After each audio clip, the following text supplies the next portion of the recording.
Bismillahirrahmanirrahim. Bismillah, alhamdulillah. Salatu wassalamu ala rasulillah Sayyidina Muhammad ibn Abdillah wa ala alihi wa ashabihi wa azwajihi wa dhurriyyatihi wa ahli baitihi wa man tabi'ahum bi ihsan ila yaumil qiyamah. Hadirin wal hadirat yang berbahagia, alhamdulillah. Ada dua hal yang siang hari ini kita peringati. Satu, peringatan tahun baru Islam, tahun baru Hijriyah. Yang kedua adalah peringatan kemerdekaan. Satu yang menggembirakan adalah bahwa kita ini masih diajarkan untuk selalu bikin peringatan. Jadinya orang Indonesia itu gampang diingatkan. Karena masih banyak peringatan. Jadi masih mudah untuk diingatkan. Satu, diingatkan tentang kebangsaan. Yang kedua, diingatkan tentang keagamaan. Memperingati tahun baru Hijrah sesungguhnya adalah pelajaran dasar bahwa ada satu hal yang mesti kita syukuri ketika kita memperingati hijrahnya Nabi. Karena mengingatkan bahwa hijrah Nabi itu tidak di Purbalingga. Hijrahnya Nabi itu tidak di Jawa Tengah. Tapi hijrahnya Nabi itu dari Makkah ke Madinah. Makkah Madinah itu naik pesawat 9 jam. Apalagi kalau dari bandara sini bisa 12 jam. Kalau kita renang itu tersesat kita. Karena Makkah Madinah itu jauh di Timur Tengah. Nabi orang Arab. Hijrahnya di Arab. Nah, peringatan tahun barunya ada di Purbalingga. Artinya ada problem teritori dan problem sosiologi, antropologi yang berbeda. Makanya ini adalah satu refleksi bahwa Islam itu pertama turun itu di Arab. Makanya Nabi juga orang Arab. Quran juga bahasa Arab. Nabi itu hijrah sekarang itu 1445 tahun yang lalu. Nabi itu usianya cuma 63 tahun. Artinya harus ada kesadaran bahwa Nabi itu belum pernah mengajari orang Purbalingga. Nabi meninggal hijrahnya di Arab, meninggalnya juga di Arab. Di tahun 1445 tahun yang lalu. Makanya Islam itu coraknya adalah corak Arab. Karena Nabi orang Arab. Dan yang diajari pertama kali oleh Nabi adalah orang Arab. Makanya Nabi itu namanya Muhammad. Karena orang Arab. Sahabatnya namanya Abu Bakar, Umar, Utsman, Ali. Karena sahabatnya juga orang Arab. Gak ada sahabat namanya Sudirman, itu gak ada. Apalagi namanya Joni, enggak ada. Sahabat itu orang Arab. Artinya proses dari Arab. Kok bisa tiba-tiba kita yang ada di Purbalingga ini menganut agama Islam? Itu artinya akan ada mata rantai yang panjang yang itu tidak dilakukan oleh Rasulullah. Makanya orang yang hidup bersama Rasulullah itu disebut sahabat. Nah, sahabat ini juga nggak panjang usianya karena orang yang ketemu Rasulullah. Rasulullah meninggal, segala urusan dipasrahkan kepada sahabat. Sahabat ini juga meninggal, urusan sahabat diserahkan sama pengikutnya sahabat. Namanya tabi'in. Dalam bahasa Indonesia artinya pengikut. Masih sekitaran orang Arab. Kemudian tabi'in ini meninggal juga. Generasi berikutnya disebut tabi'ut tabi'in. Pengikutnya pengikut. Generasi ini meninggal. Islam diteruskan oleh tabi'ut tabi'in. Pengikutnya pengikut. Jadi bukan ashabut tabi'in, bukan sahabatnya tabi'in, tapi pengikut. Nah, lantas kita ini sebutannya apa coba kira-kira? Kita ini adalah generasinya tabi'ut. Pengikutnya. Makanya hierarki historiografi Islam itu ada penyambungnya namanya al-ulama warasatul anbiya. Nah, ini yang menyebabkan corak Islam di seluruh dunia berbeda. Karena Islam bergerak semua keluar dari jazirah. Yang tidak boleh berubah itu cuma 6 sama 5. Mahwal iman itu apa? Antuk minabillah, iman kepada Allah.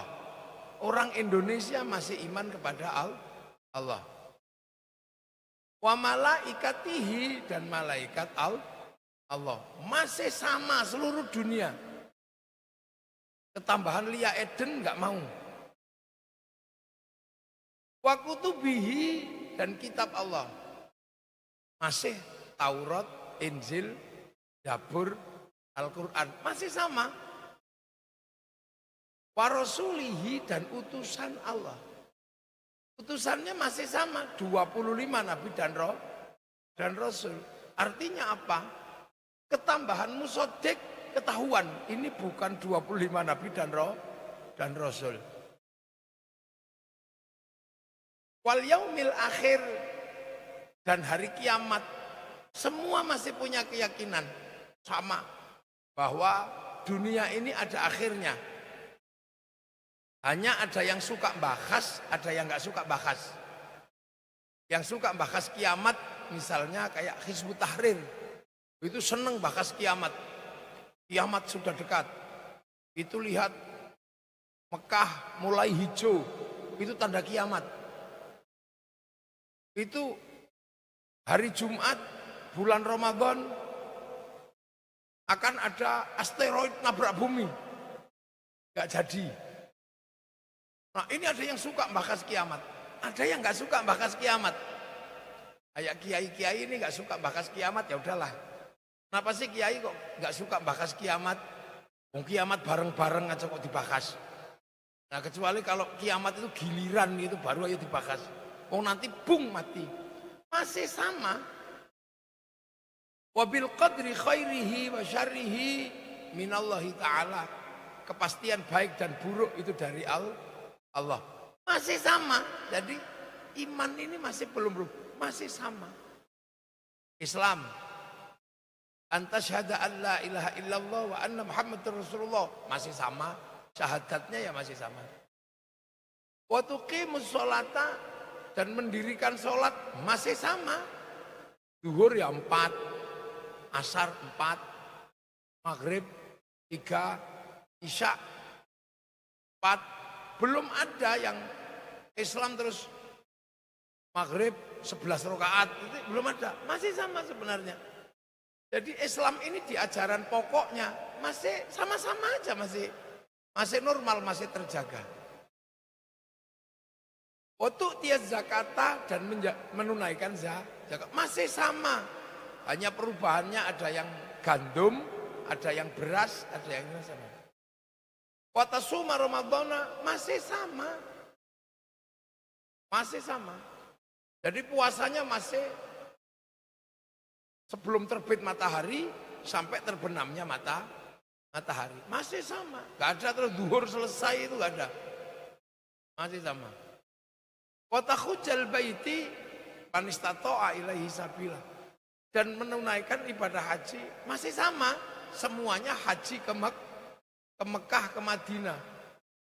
Orang Jogja walaupun di laut selatan ada banyak pasir, tidak berubah haji ke Parangtritis. Jadi di prinsip dasar kaum muslimin dunia itu masih sama. Jadi dari zaman Nabi sampai sekarang masih sama. Di rukun iman, rukun Islam. Yang berubah apanya? Yang berubah adalah corak setelah ditinggal Nabi mengajarkan rukun iman sama rukun Islam. Nah, corak itu yang berubah sesuai dengan daerahnya masing-masing. Ada yang tetap asyhadu an la ilaha illallah. Ada yang berubah, saya bersaksi tidak ada Tuhan selain Allah, karena pakai bahasa. Sholat masih sama, cara ngajarkannya beda. Ada yang sholat menggunakan jubah, sebagaimana Rasulullah pakai jubah. Tapi ada yang pakaiannya orang sholat sudah kayak saya ini. Karena dulu mau pakai jubah, baju syar'i, gak bisa dipakai nanam padi. Akhirnya baju syar'i itu dipotong. Potongan syar'i namanya syar'un. Orang Purbalingga gak punya huruf ain, punyanya Monggo Botongo. Maka syar'un menjadi sarung. Saruan menjadi sarungan. Corak takbirnya juga beda. Karena pakai sarung, kalau dilinting baina surah warukba, antara pusar sama lutut ada lintingan nih, maka takbirnya Allahu Akbar mesti nyantol, maka rileks dia takbirnya. Nah yang nggak ada pentolnya Allahu Akbar pegangi begini kuatir melot, coraknya aja beda, cara manggilnya beda. Kalau di Arab deng langsung sholat. Karena apa? Semua sudah berkumpul di masjid. Di sini masih di sawah. Makanya orang sini kalau sholat berjamaah, karena ahli sunnah wal jamaah, sunnah berjalan bersama jamaahnya, ya nunggu. Adzan zuhur mestinya 11:30, bisa mundur 11:30. Coraknya aja. Pakai puji-pujian. Robana ya Robana, tombo hati. Kalau udah kecapean nunggu diuruki anjang. Loh ini coraknya aja. Zakat, coraknya berubah. Di sana pakai gandum atau khintoh. Di sini nggak ada gandum, maka pakai beras. Seputar-seputar itu. Puasa masih sama. Ya tetap awal matahari terbit. Cuman karena di sini terhalang gunung matahari terbit, biar gak kebablasan, ada tarhim. Salatu wassalamu alaih. Untuk apa? Untuk tanda, karena matahari tidak kelihatan langsung. Terus kemudian karena di sini ini Kalau malam itu nyenyak tidurnya, maka pakai tuk-tuk karena capek bekerja seharian. Beda dengan di Arab, orang tidak terlalu bekerja siang, malamnya melek. Makanya kalau sahur belum tidur, orang sini kalau sahur habis tidur. Makanya untuk bangunkan pakai tuk-tuk itu. Sahur, sahur, sahur, sahur. Sahur ora sahur sak karepmu, itu keluar. Ini coraknya aja yang berubah. Terus orang Arab kalau puasa khusyuk. Karena apa? Tidak terlalu banyak yang terlihat membatalkan puasa.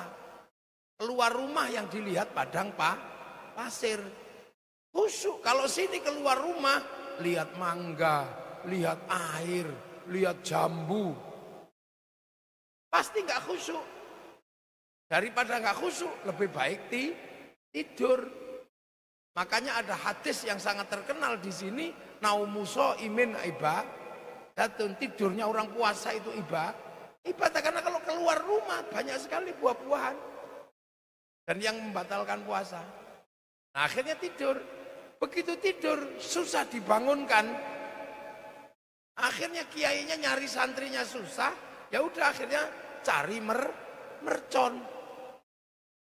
Akhirnya dar-dor santrinya bangun. Jadi mercon di Indonesia itu termasuk perbendaharaan puasa.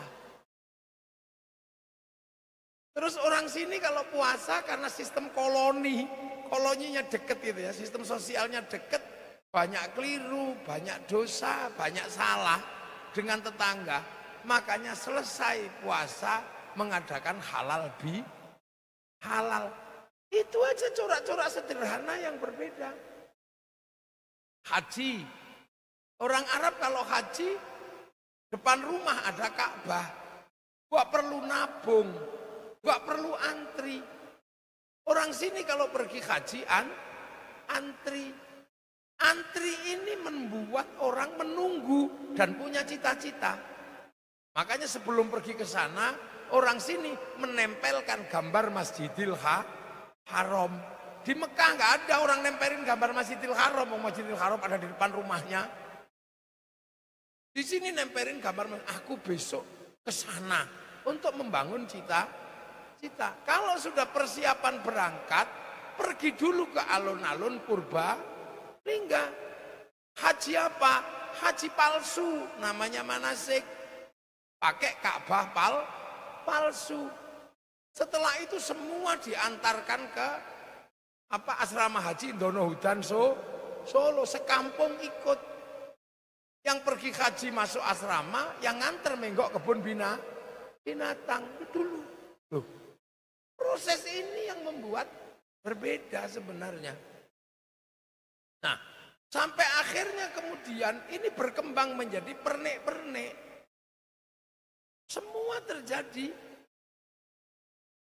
karena bahasan ulama Arab sama ulama Indonesia beda. Di sana bahas makanan itu paling kurma, gandum. Kalau di sini bahas makanan ada gembili, ada tales, ada uwi, ada porang. Di sana bahas buah paling kurma, ruman atau delima. Sampai di sini bakasan kiai itu ada kesemek, ada duren, cipluan, duwet, pete, jengkol, banyak sekali di sini. Binatang di sana paling yang dibahas kan sapi, kambing, unta, harimau, gajah. Sampai di sini garangan. Semua dibahas di sini, macam-macam bahasannya.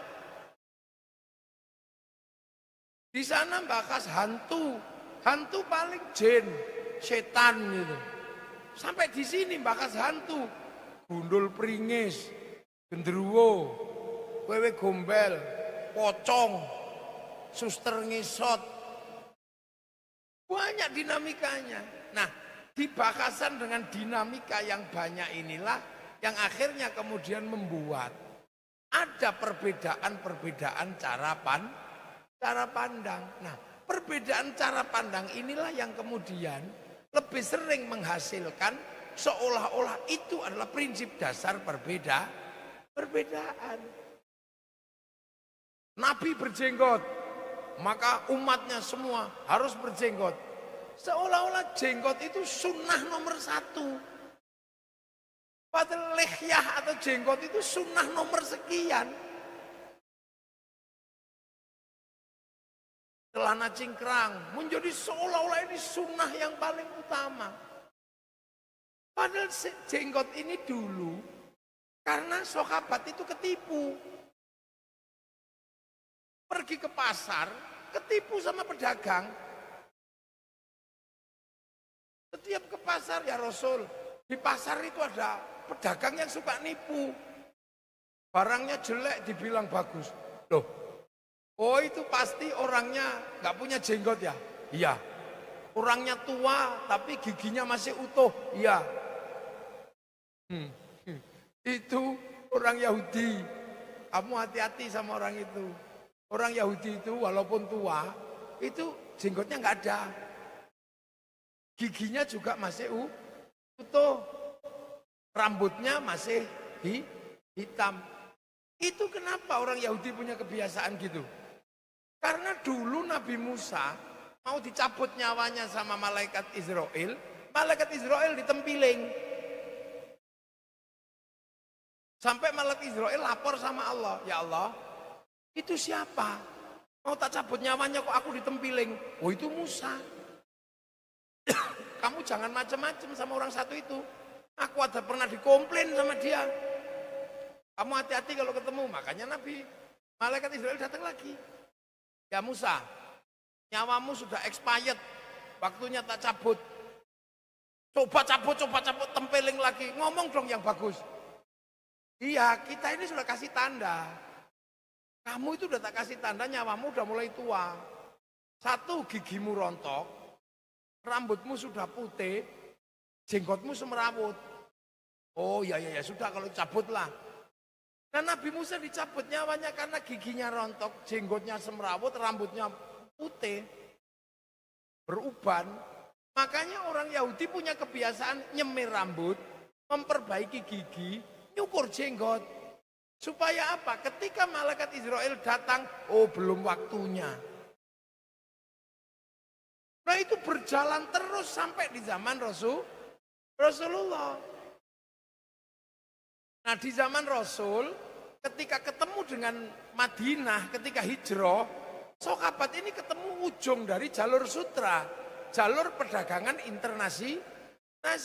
Pedagangnya banyak, beraneka bangsa suku.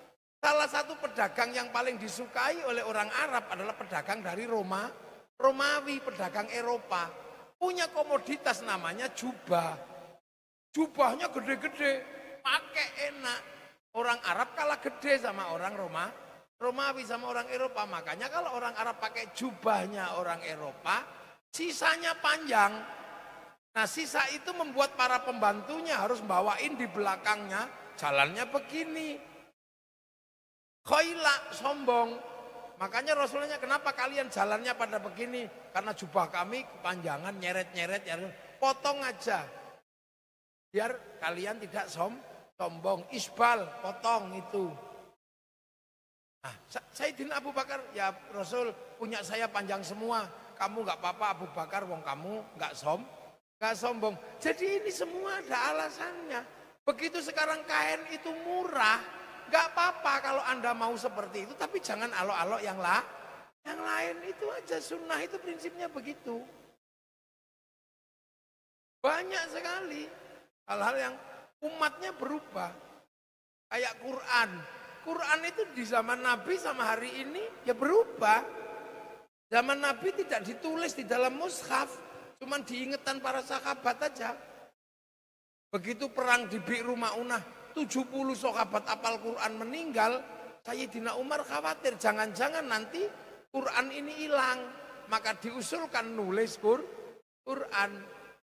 Nah ketika Quran mau ditulis, dikumpulkan di pelepah korma, di batu, sampai tercipta satu mushaf, satu tulisan. Nah setelah itu di zaman Abu Bakar, Sayyidina Umar, masih enak. Zaman Sayyidina Utsman, umat sudah banyak. Sebagian nggak bisa baca, karena cuman lungkek-lungkek kayak cacing. Maka akhirnya lama-lama menjadi bermasalah. Akhirnya Quran dikasih titik-titik. Nun titik atas, bak titik bawah, tak titik dua. Itu tahun 60 Hijriah. Yang kasih titik-titik namanya Abul Aswad Ad-Du'ali. Generasi berikutnya titik-titik dong nggak bisa baca. Maka tahun 150 Hijriah diharokati fathah, kasroh, dhammah, dikasih syakal. Yang kasih syakal namanya Syekh Khalil bin Ahmad Al-Farahidi. Generasi berikutnya tambah nggak bisa baca karena lidahnya beda-beda. Orang Andalusia wadduha, wadduhe. Orang Purbalingga, Robil Alamin, Robil Ngalamin. Ibaratnya begitu. Lidah yang berbeda-beda akhirnya diseragamkan cara bacanya. Ada ulama penelitian di Kufah, Makkah, Madinah melakukan penelitian yang namanya, hasil penelitiannya ini dikasih judul bukunya At-Tajwid fi Qiraatil Quran, yang nulis namanya Abu Ubay Qasim bin Salam tahun 250 Hijriah. Loh, sampai akhirnya kemudian ada orang gila karena baca Quran, karena nggak ngerti, dia bukan orang Arab.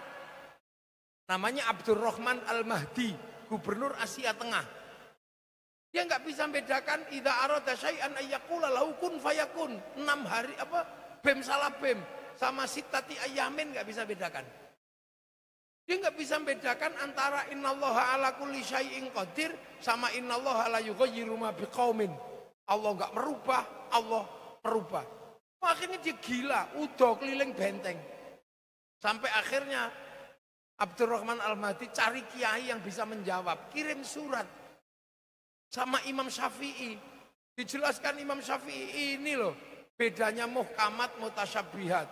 Ini ayat muhkamat, ini ayat mutasyabihat. Kamu kalau memahami ini harus menggunakan prinsip-prinsip sunnah. Sunnah itu ada fi'liyah, ada qauliyah, ada takrir, jelaskan semua. Yang kelas 1 sunnah itu bunyinya amarona Rasulullah Shallallahu Alaihi Wasallam. Rasulullah nyuruh ini. Yang kelas 1 lagi nahana Rasulullah Shallallahu Alaihi Wasallam. Rasulullah melarang ini. Yang kelas 2 kunna ma'a Rasulullah Shallallahu Alaihi Wasallam naf'alu. Aku bersama Rasul menjalankan ini. Yang ketiga, ro'aitu Rasulullah Sallallahu Alaihi Wasallam yaf'alu. Aku melihat Rasulullah menjalankan ini. Yang keempat, sami'tu, aku mendengar. Yang kelima, akhbarona, aku dapat cerita. Loh, ini proses. Makanya kalau ada yang mengatakan mencium Quran bid'ah, gak ada dasarnya. Karena Rasulullah gak pernah mencium mushaf Al-Quran. Ya ini pasti belajar, zaman Rasulullah gak ada mushaf Al-Quran. Loh, yang kayak begini kadang, nah ini jadi problem sederhana. Dari problem yang terjadi di kalangan umat Islam. Makanya alhamdulillah perbedaan-perbedaan ini semakin hari kan semakin mengecil. Paling kemarin perbedaan khilafah. Setelah khilafah dimunculkan hasilnya hancur. Sudah itu Suriah, Libya, Palestina sampai sekarang belum selesai, ini karena problem khilafah. Maka kalau kemudian ada anak Indonesia yang menduplikasi khilafah, mencontoh Hizbut Tahrir, ini adalah produk gagal, ini produk salah desain. Maka kita bisa belajar. Ikhwanul Muslimin dicoba didasarkan di Mesir, gagal di sana, bubar negaranya. Ini mana Afghanistan mencoba eksistensi jenggot, celana cingkrang, tembak-tembakan sampai sekarang belum selesai. Jadi semua dunia sudah pernah bereksperimentasi Islam yang model seperti apa yang paling cocok untuk menerapkan di tempatnya masing-masing. Semua punya gaya Eropa, keras, Muslim, kafir, tabrak. Zamannya Tariq bin Ziyad habis dilawan sama orang Eropa, sekarang tidak jalan. Cina mencoba menggunakan gaya perdagangan, ternyata nggak jalan juga di sana. Afrika dengan jalannya Afrika yang kooperatif semuanya, tapi tetap kaku keras, nggak jalan. Pertanyaannya cuma satu. Setelah ditinggal Rasulullah, Islam yang ke Eropa berhenti, Islam yang ke Cina macet, Islam yang ke Rusia macet, yang ke Afrika tidak bergerak, tapi yang ke Indonesia bergerak tumbuh subur menjadi kekuatan muslim terbesar dunia. Hari ini ada di Indonesia. Ini jawabannya, pertanyaannya, jawabannya ya hanya ada di Indonesia. Orang sholat paling banyak Indonesia, masjid paling banyak Indonesia, orang hafal Quran paling banyak Indonesia, orang haji paling banyak Indonesia, yang antriannya sampai 50 tahun. Mana ada negara dengan antrian 50 tahun kayak Indonesia? Loh, makanya kita mesti jangan sampai memahami Islam di Indonesia, jangan trial and error. Bahaya kayak salafi. Ini salaf, itu dipraktekkan di Arab jalan, dipraktekkan di Suriah jebol, dipraktekkan di Afghanistan jebol, dipraktekkan di sini oleh orang-orang tertentu sampai pilpres saja hampir perang. Gara-gara pilpres disebut perang Badar. Padahal pilpres di sini itu terusannya pilkades. Habis pilkades pilbub, habis pilbub pilgub, pesta demokrasi. Pesta demokrasi ya biasa, seneng-seneng, kadang ada duitnya, itu aja. Cuman namanya beda, kalau diterima orang biasa namanya uang bensin, diterima masjid bangunan namanya sumbangan, diterima kiai namanya bisyarah. Itu aja bedanya. Jadi jangan menarik sesuatu yang ke belakang. Dulu di zaman Rasulullah komoditasnya masih komoditas sederhana, masih barter. Yang tidak boleh itu riba. Dari dulu sampai hari ini riba, tidak boleh. Makanya nggak ada kiai mengatakan riba itu boleh. Tapi perkembangan zaman setelah barter, ternyata barter itu menyulitkan. Karena barang ketemu barang, sampai akhirnya ketemu namanya orang Eropa mencoba buat alat tukar dalam bentuk yang lebih mudah, namanya obligasi. Obligasi ini yang akhirnya mempermudah kehidupan hari ini. Dulu pergi haji sebelum ada bank, itu 30 ekor sapi. Sekarang semenjak ada bank, itu tidak lebih dari 3 bahkan 2 sapi udah cukup. Karena dijamin oleh bank. Tiba-tiba kemudian ada orang yang kemudian menarik diri mundur kembali ke zaman Rasul. Bank tetap riba, tapi riba tetap haram, tapi mengatakan bank itu riba. Nanti dulu, karena ini sarana dan sarana fasilitas orang hari ini. Kalau Anda mengatakan bank itu riba, bank itu haram, maka satu konsekuensinya Anda tidak boleh pakai uang. Karena uang adalah produksi bank, dia bukan buatan KUD. Hati-hati, pergi haji jangan pakai bank, duitnya kasih pilotnya kalau mau. Baca Al-Quran hati-hati, karena semua percetakan Quran utang bank sebelum dibeli oleh negara. Lebih ekstrim lagi kembali ke uang emas. Uang emas sekarang kalau Anda mau pakai silahkan, tapi jangan dibawa ke pasar. Karena 1 gram emas paling dibuat koin gedenya segini. Nah itu kalau kemudian untuk beli kangkung 1 ikat yang 1.000 rupiah, metile piye coba. Mundur, jangan. Nah ini banyak. Jadi solusi yang tidak solutif itu ya itu. Jadi situasinya ini sudah bergerak, sudah berkembang. Makanya peringatan Hijriah ini adalah momentum untuk membuka kembali mindset kita, back mind kita, bahwa Islam itu berkembang dan bergerak dalam konsep rahmatan lil alamin. Kita harus menerapkan kembali hukum rajam. Kita harus menerapkan kembali hukum Islam adalah membunuh dibunuh. Itu hukum Islam pertama. Tapi yang terbaik dari proses hukum adalah memaafkan. Ayo ini ingat. Jadi yang terbaik dari proses menghukum adalah memaafkan. Memaafkan. Indonesia tidak memaafkan, tapi tidak membunuh, tapi dihukum. Tidak dimaafkan, tapi mengambil hukum tengah. Karena yang paling baik adalah memaafkan. Yang standar adalah sesuai membunuh, dibunuh. Tapi kalau bisa memaafkan, itu lebih baik. Kita tidak membunuh, kita tidak memaafkan, tapi menghukum, ngambil jalan tengah. Lebih memaafkan nggak bisa, membunuh nggak bisa, ya sudah di penjara. Jadi masih berlaku hukum karena yang paling baik adalah memaafkan. Ini yang gerung ini ya Joko terus ngawur ae. Jadi kita kadang ini zaman ini jaga ada, terus nggak ada. Hidupnya kaum muslimin hari ini sudah dijelaskan di dalam Al-Quran bahwa satu saat kalian akan ketemu suku bangsa yang berbeda. Waja'alnakum syu'uban wa qabaila lita'arafu. Makanya Islam kita ini terus bergerak. Yang beruntung sahabat ditunggui Nabi. Yang beruntung tabiin ditunggui sahabat. Kita ini generasi yang kelasnya ditunggu para ulama. Makanya agar nggak lupa, kita pasti punya kewajiban untuk menarik diri ke belakang. Kaum muslimin nggak boleh lupa, makanya selalu ditarik ke belakang. Bahwa sejarahmu hari ini adalah bagian dari sejarah panjang di masa lalu.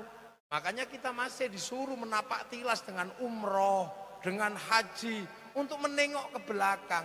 Bahwa dunia ada awalnya, dan kita belum tentu adalah akhirnya. Dunia ada awalnya. Awal dunia nggak di sini, di sana. Inna awwala baiti wudi'a lin-nasi lalladzi bi Bakkah mubarakah, yang disebut Ka'bah, titik awal di sana. Manusia kemudian setelah itu tercerai-berai hilang. Nabi Ibrahim membawa anaknya diperintah Allah, cari titik itu biar kamu nggak kehilangan sinyal, nggak kehilangan guidance. Makanya bawa anak dan istrinya, begitu ketemu diperbaiki tempat itu. Berdoa, Rabbana ini askantu min dzurriyyati biwadin ghairi dzi zar'in 'inda baitikal muharram, Rabbana liyuqimus sholata faj'al afidatan minan nasi tahwi ilaihim warzuqhum minats tsamarati la'allahum yashkurun. Ya Allah, aku titipkan generasiku di tempat yang enggak ada apa-apa, tapi ini adalah Baitullah. Maka tempat itu kemudian ditandai oleh Allah dengan tapak kaki Nabi Ibrahim, namanya Maqam Ibrahim. Setelah Maqam Ibrahim, di tempat lain ada Siti Hajar yang mencari air, ditempatkan dalam prasasti Sofa Marwah.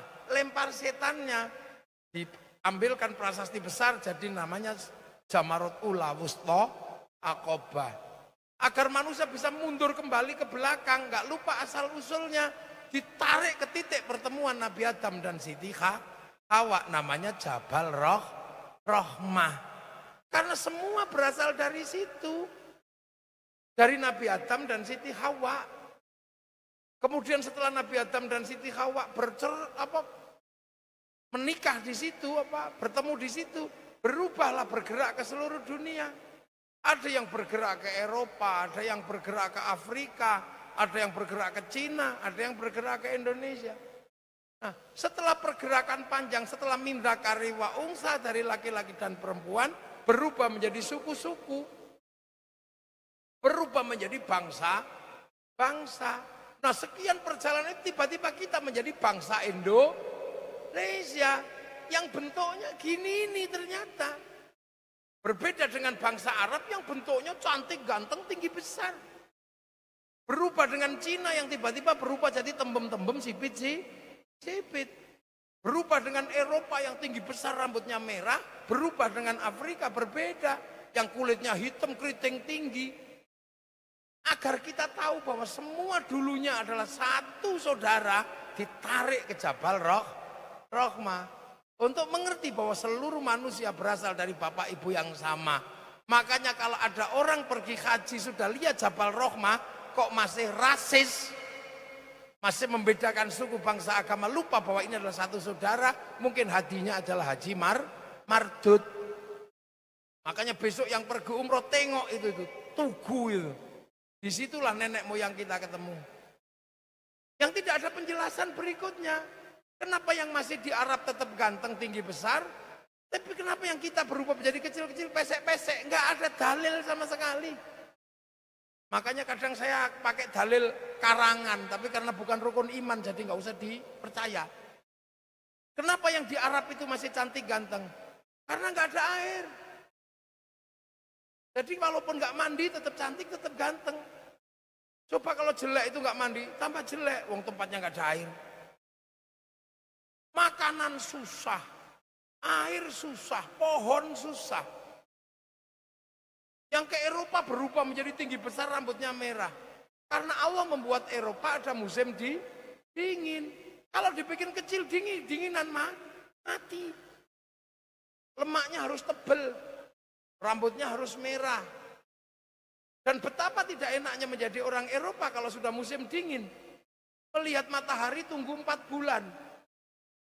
Makanya mereka sangat berterima kasih kalau ada matahari terbit, punya tradisi lihat sunrise, lihat sunset.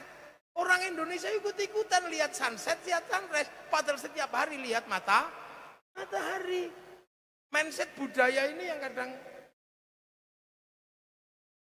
aparatur negara harus paham ini, kita punya bangsa berbeda. Orang Eropa harus rajin, kerja harus presisi, waktu harus tepat. Karena kalau pekerjaan nggak selesai di musim panas, kena musim dingin, kosnya sangat tinggi. Sehingga semua harus diselesaikan dalam waktu 4 bulan sampai 6 bulan. Kalau enggak kosnya tinggi, maka mereka disiplin. Jadi kalau orang Eropa disiplin, nggak usah heran. Karena mereka kalau nggak disiplin mati. Orang Eropa kalau musim dingin nggak punya sayuran. Seluruh sayur rontok di musim gugur. Yang nggak rontok cuma daun cemara. Dan nggak mungkin orang nanam masak sayur daun cemara. Makanya di bulan Desember hari raya Natal pakai daun cemara. Bukan karena saking hebatnya daun cemara, ya daun itu aja nggak rontok di bulan Desember. Makanya nggak usah emosi, masjidku nggak usah ada cemara. Itu pohon Kristen, pohon Natal. Semenjak kapan pohon punya agama? Nah ini yang kayak begini mesti dipahami. Jadi nggak ributin Natal ini. Nah.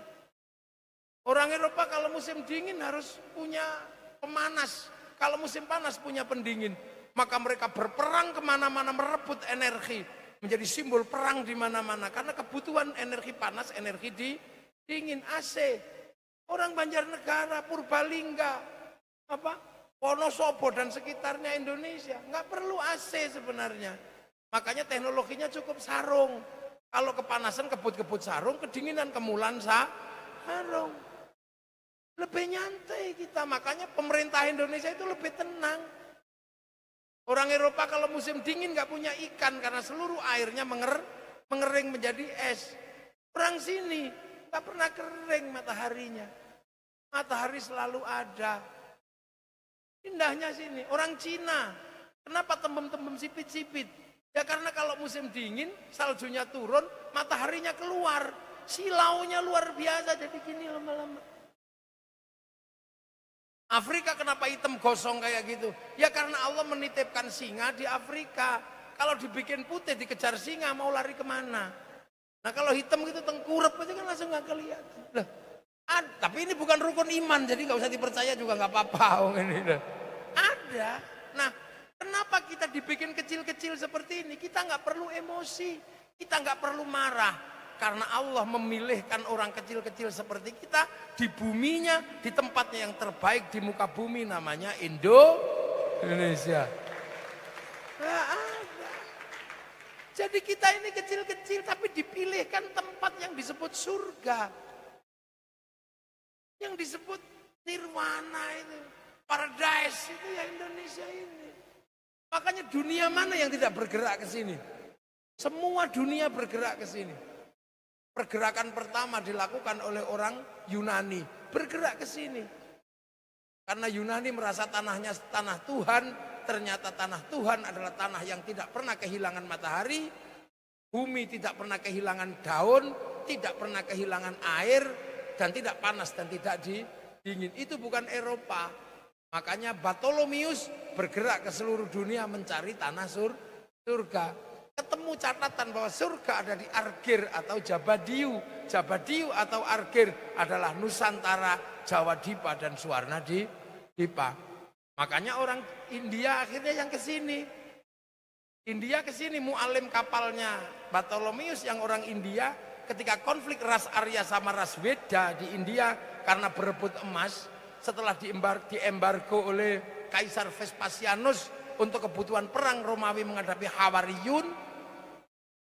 Ras Weda kalah cari emas ke sini. Keturunan besar dari ras Weda bikin kerajaan Salangkanaya di Maladewa, punya keturunan bergerak ke Nusantara namanya Kudunga, punya anak Mulawarman geser ke Kalimantan Timur bikin Kutai Kartanegara, punya anak Dewa Warman geser ke ujung kulon bikin Saloka Negara, punya anak Purnawarman geser Tarumanegara, punya anak Senasanaha geser ke Galuh Ciamis, punya anak Sanjaya masuk ke pedalaman Jawa Tengah menempati kawasan Purbalingga, Banjarnegara, Wonosobo, tempatnya namanya Danghyang atau Dieng. Berdirilah kerajaan Mataram Hindu, kerajaan terbesar Hindu di luar India. Di situ itu. Puncak keberagamaan ada, puncak peradaban ada di situ. Hanya karena kemudian konflik antara antara klan Sanjaya sama Sailendra, Hindu dan Buddha, akhirnya konfliknya pecah. Karena ada anak Sailendra yang kemudian pindah menjadi agama Buddha, namanya Garung. Garung ini kemudian anti Hindu. Dia menyerang semua orang yang beragama Hindu. Akhirnya Garung bergelar Semaratungga. Nah, anak cucu Sanjaya yang beragama Hindu, adik Watu Malang gitu. Itu kemudian pergi belajar ilmu arsitektur. Namanya Panuko, dikenal dengan nama Resi Gunadarma. Si Semaratungga yang perang terus pengen bangun candi Buddha, nggak punya arsitek. Cari arsitek, ketemu orang Hindu namanya Panuko atau Gunadarma. Dibikinkanlah candi namanya Sambara Budura, jadi Borobudur itu. Tapi pada akhirnya anaknya Semaratungga namanya Pramodawardhani jatuh cinta sama Panuko. Akhirnya orang Hindu jatuh cinta sama orang Buddha menikah sama orang Hindu. Akhirnya rukun, kerajaan yang tadinya anti Hindu diserahkan sama menantunya yang beragama Hindu namanya Panuko atau Gunadarma, menikah dengan Pramodawardhani, bergelar Rakai Pikatan. Makanya kalau ribut jangan serius-serius. Anti pilpres ini jangan serius-serius, nanti anakmu jatuh cinta kita pusing. Ini terjadi. Akhirnya peradabannya bergerak, Merapi meletus, Dieng meletus, pecah dua. Wangsa Sanjaya geser ke timur, dipimpin Sindok bikin Wangsa Isyana, Wangsa Sailendra geser ke barat, dipimpin Balaputra Dewa, diambil menantu Raja Sriwijaya. Sudah nggak ribut masalah agama, maka Sriwijaya menjadi besar, Sindok mampu membangun peradaban Kadiri sama Doho. Kadiri Doho berubah menjadi Singosari dan Singasari menjadi kerajaan terkuat di dunia. Artinya apa? Kita bukan sebagai sebuah bangsa kecil karena Singasari mampu menaklukkan multinasional yang namanya Mongolia. Mongolia penakluk Arab, Mongolia penakluk Cina, Mongolia penakluk Eropa, takluk dengan kekuatan Nusantara dipimpin Kertanegara. Satu-satunya bangsa yang mampu menaklukkan Mongolia, bangsa Nusantara, namanya Singasari dari Indonesia. Loh. Jadi jangan kamu anggap bangsamu ini bangsa kecil. Akhirnya jadi besar, sudah ada Bhinneka Tunggal Ika, Negara Kertagama, Sutasoma. Kita terlalu memandang bangsa kita ini kecil karena didikan Belanda. Dengan kultur stelsel, bangsa terbaik adalah Hindia Belanda. Kelas 2 Cina, India, Arab. Bangsa kelas 3 adalah bangsa Nusantara, itu caranya Belanda.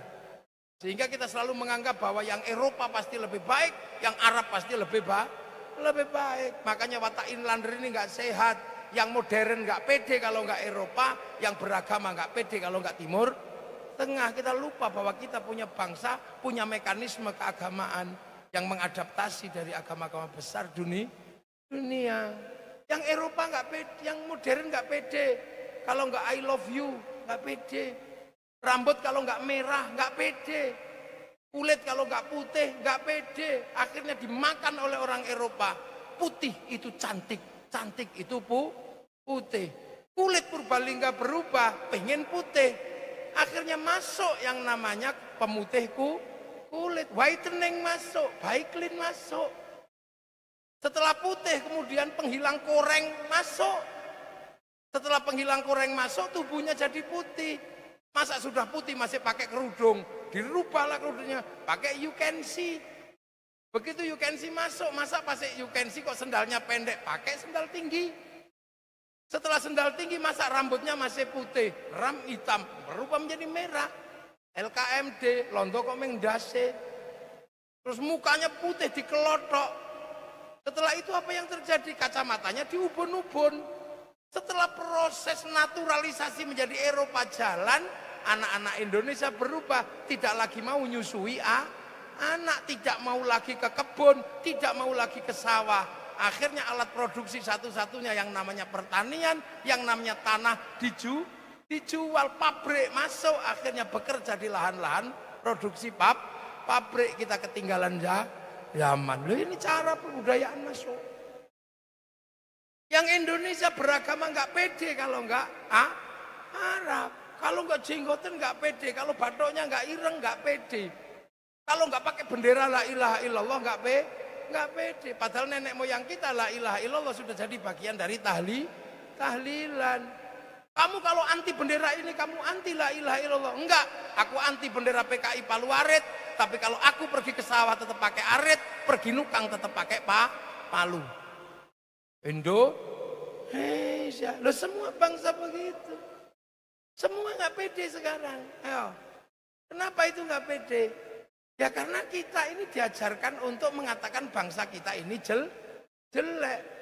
Dulu katanya Pak Harto jelek karena sentralisasi ekonomi dan politik. Begitu desentralisasi ekonomi dan politik melalui pemilu langsung, demokrasi prosedural, mendapatkan pemimpinnya diolok-olok. Punya presiden jelek, punya kapolri jelek, punya tentara jelek, punya tumpeng jelek, wah apa aja jelek. Hasilnya apa? Kita tidak pernah membanggakan diri sendiri. Kalau bukan kita, siapa yang akan membanggakan bangsa kita sendiri? Kita nggak pede, nggak percaya bangsa apa. Padahal hari ini Alif Fathah, Alif Kasroi mampu menjawab pelajaran agama sampai menjadi penghafal Quran terbanyak di dunia. Dan itu proses itu panjang. Kita punya bendera merah putih, mereka juga punya. Kalau cerita tentang dongeng semuanya punya, kita punya. Orang Eropa punya kisah cinta Romeo Juliet. Orang Cina punya kisah cinta sampai Engtai. Orang Arab punya Kais dan Laila. Kita juga punya ande-ande lumut. Orang sana punya orang kuat namanya Samson. Orang Arab punya Sam'un. Kita punya Bandung Bondowoso. Orang sana punya kisah ibu tiri yang kejam dalam kisah Cinderella. Kita punya bawang putih, bawang merah. Orang sana punya binatang bisa ngomong namanya kura-kura ninja. Kita punya kancil nyolong timun. Lah apa yang beda? Semua kita punya. Lagu-lagu kebangsaan kita punya. Sana punya nyanyian. Orang Arab punya alat musik. Orang Cina punya alat musik. Kita punya alat musik. Tapi paling membanggakan alat musik Indonesia. Orang Arab punya alat musik namanya terbang. Terbuat dari kayu dan kulit. Kayu tinggal motong, kulit tinggal nempel. Orang Eropa punya alat musik namanya gitar. Gitar tinggal motong kayu, nempeli tali. Orang Cina punya sitar, punya tali besi dan punya kayu. Kita punya alat musik gamelan terbuat dari logam. Artinya hanya bangsa yang menguasai ilmu pertambangan yang maju dan penguasaan metalurgi yang mapan mampu membuat alat musik dari logam. Lah kita punya kok. Akhirnya setelah kita nanti sampai tengok Mekah, tengok Jabal Rahmah, sampean akan paham. Oh, pergerakan nenek moyangku dari sini ke Indonesia. Biarlah kami menjadi bangsa yang kecil-kecil, tapi kami memiliki segalanya. Dan Allah memberikan itu hanya kepada orang Indonesia. Enggak diberikan yang lain. Matahari yang tidak pernah ingkar janji, milik Indonesia. Angin sepoi-sepoi, milik Indonesia. Keringat yang tidak terlalu bau, milik Indonesia. Coba nangok Afrika, ambune Masya Allah. Lalu kita punya segalanya. Lalu makanya kemudian Karena bangsa lain sudah punya daerahnya masing-masing, begitu Belanda datang ke sini mengatasnamakan kami pemilik Indonesia, kita lawan. Habis-habisan kita lawan. Hampir 350 tahun kita lawan. Dengan apa? Dengan penataan yang luar biasa. Kita beda suku, beda bangsa, beda agama, tapi kita punya satu kesamaan. Apa? Kesamaan menjadi Indonesia. Akhirnya ada satu bangsa, satu tanah air, satu bahasa. Dan ketika mereka mengajak perang, kita perang. Kita perang. Perang terbesar yang pernah melululantakkan Belanda itu perang Jawa. Mereka hampir habis 20 juta gulden. Akhirnya mereka nyerah karena kita lawan. Akhirnya anggota Volksraad Belanda dari Indonesia namanya Van de Venter mengusulkan pada Ratu Wilhelmina agar orang Indonesia dijajah model pengetahuan, disekolahkan. Lahirlah politik etis. Sehingga anak-anak Indonesia bisa sekolah ke Belanda. Tapi dasar anak orang Indonesia, ketika masuk asrama malamnya dia pergi ke pasar Loak. Ketemulah buku selundupan. Bukunya Ernest Renan berjudul What is the Nation? Apa itu sebuah bangsa? Dari situlah gagasan kebangsaan, satu bangsa, satu rukun menjadi satu, ditopang oleh agama yang sebelumnya sudah mengajarkan kehidupan bersama, berbeda-beda tapi saling tanggung jawab. Apa? Prinsip Nabi kullukum ra'in wa kullukum mas'ulun an ra'iyati. Kalian semua adalah saling bertanggung jawab. Prinsip ra'iyah diterapkan di Indonesia menjadi rakyat. Rakyat adalah prinsip bersama yang dilakukan oleh Rasulullah untuk menghidupkan masyarakat yang berbeda. Rakyat dipilih oleh bahasa Indonesia. Satu-satunya bangsa yang bisa mengambil konsep ra'iyah untuk warga bangsanya hanya Muslim Indonesia. Rakyat berubah menjadi musyarakah masyarakat, berubah menjadi musyawarah wasyawirum fil amri.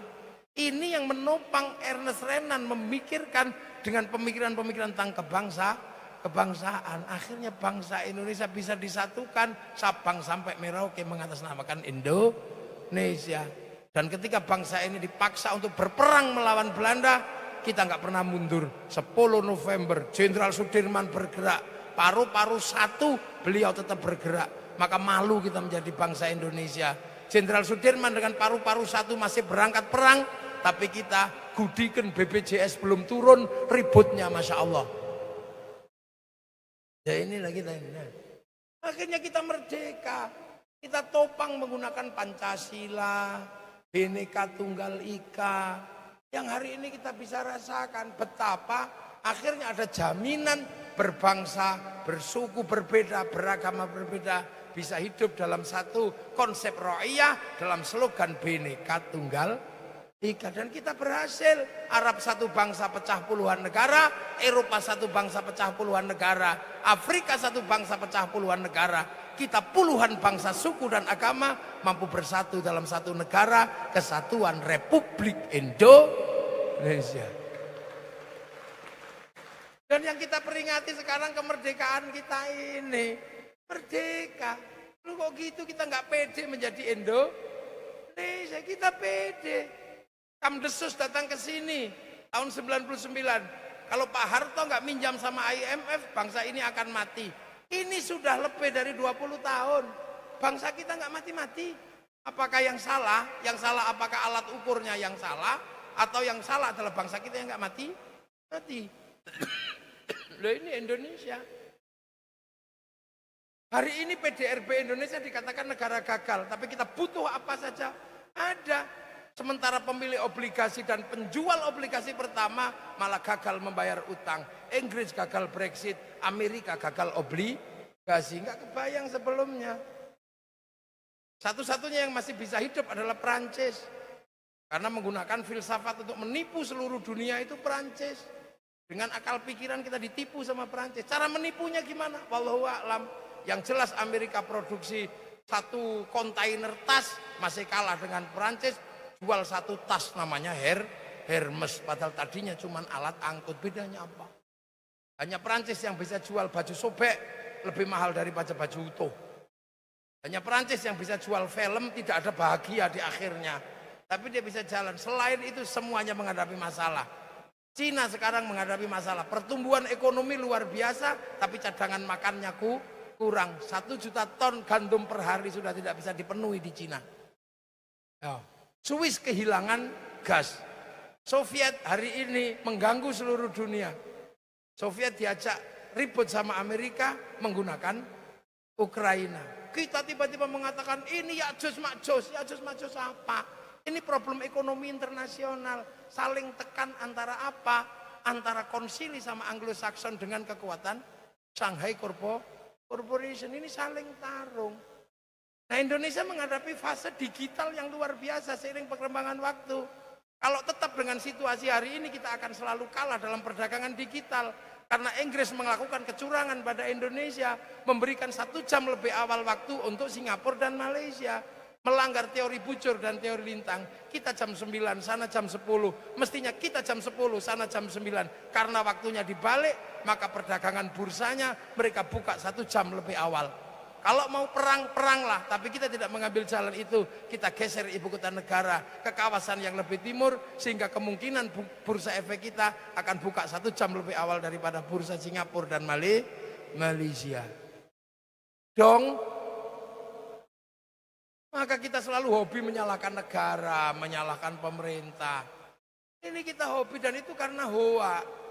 Yahudi menghancurkan dunia, Cina menghancurkan dunia.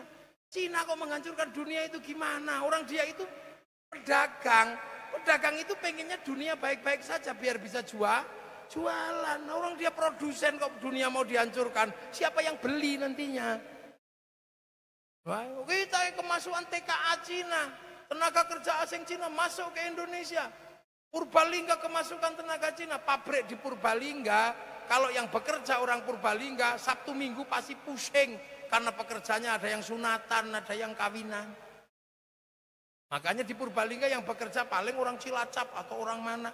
Yang di Cilacap, orang mana itu udah biasa.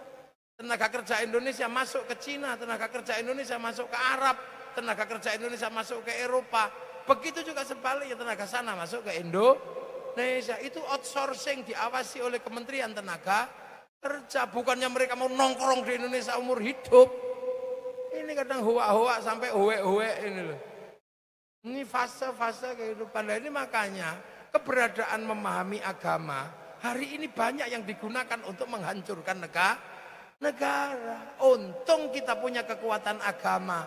Ada NU, ada Muhammadiyah, ada Syarikat Islam yang tumbuh dari awal. Bagaimana dia tetap kuat di Indonesia. Tapi menduplikasi yang model baru ini kadang nanti suatu saat mereka akan ruwet dengan dirinya sendiri. Menghancurkan Timur Tengah pakai khilafah, menghancurkan Mesir pakai Ikhwanul Muslimin, persaudaraan sesama Islam di Mesir, malah menghancurkan bangsa Mesir. Kembali ke Quran Sunnah menghancurkan Afghanistan. Nah, ini kan butuh pemahaman yang lebih santai, butuh yang valid. Tahun 48 ketika Hitler jatuh, Bung Karno dipaksa apakah akan ikut Cina, ikut Soviet atau ikut Amerika. Bung Karno mengatakan non-blok. Pemikir-pemikir Indonesia kalau non-blok berarti harus mandiri. Apakah kita akan menduplikasi pemikiran Eropa? Tuliskan, nggak mungkin Bung, salah asuhan. Apakah kita akan menduplikasi pemikirannya orang Arab? Enggak Bung, di bawah lindungan Ka'bah. Apakah kita akan menduplikasi cara berpikirnya orang Belanda? Tidak. Kita akan mengalami fase tenggelamnya kapal Van der Wijk. Apakah kita akan berpikir murni dengan cara Indonesia? Tidak Bung. Karena itu akan ada zaman Siti Nurbaya. Orisinil dulu berpikirnya. Sekarang nggak suka dengan cara berpikir Indonesia. Menduplikasi pemikiran yang sudah jadi. Dan itu rata-rata produk gagal di semua negara. Inilah kita milik Indonesia. Al-Fatihah.